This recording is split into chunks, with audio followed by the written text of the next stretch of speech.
How many companies are still operating off forced labor?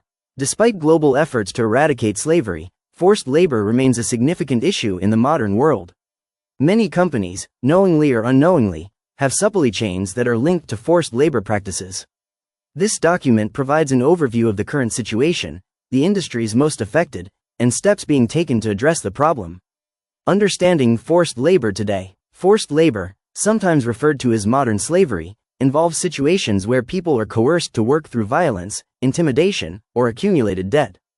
According to the International Labor Organization, ILO, there are an estimated 27.6 million people trapped in forced labor worldwide as of 2022. Industries most affected. Certain industries are more vulnerable to forced labor due to complex supply chains and high demand for cheap labor. These include textiles and garments.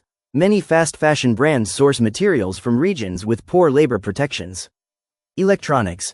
The mining of minerals and assembly of electronics often involve exploitative labor practices. Agriculture and fishing. Migrant workers in these sectors are at high risk of exploitation. Construction. Large infrastructure projects in some countries have been linked to forced labor. Why does forced labor persist? Complex supply chains. Large companies often have multi-layered supply chains, making it difficult to monitor every stage. Lack of regulation. Some countries have weak labor laws or poor enforcement. Cost pressures. The demand for low-cost goods can incentivize suppliers to cut corners on labor standards. Efforts to combat forced labor. Legislation. Laws like the UK Modern Slavery Act and the US Uyghur Forced Labor Prevention Act require companies to disclose efforts to eliminate forced labor. Transparency initiatives. Many companies now publish annual reports on their supply chains and labor practices. Certifications. Organizations such as Fair Trade and the Rainforest Alliance certify products that meet ethical labor standards. What can consumers and companies do? Consumers. Support brands with transparent supply chains and ethical certifications. Companies.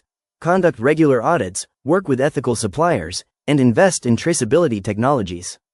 Conclusion. While it is difficult to quantify exactly how many companies are still operating off forced labor, it is clear that the issue persists across many industries.